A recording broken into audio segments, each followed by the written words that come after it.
Hi everyone, welcome back to this channel. Today I'm back with a new lesson to help you improve your Malagasy language.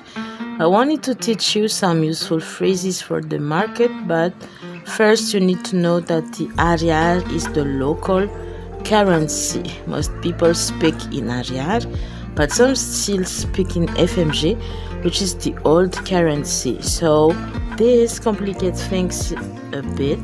But when in doubt, it's best to ask for confirmation that the prices displayed or announced are indeed in arrière. The local currency no longer uses coins, only bills. There are 8 denominations, the smallest being 100 arrière and the largest 20,000 arrière. Next time I should give you the prices of everyday items to give you an idea of the cost of living in 2025. So let me know if you're interested. Bye bye.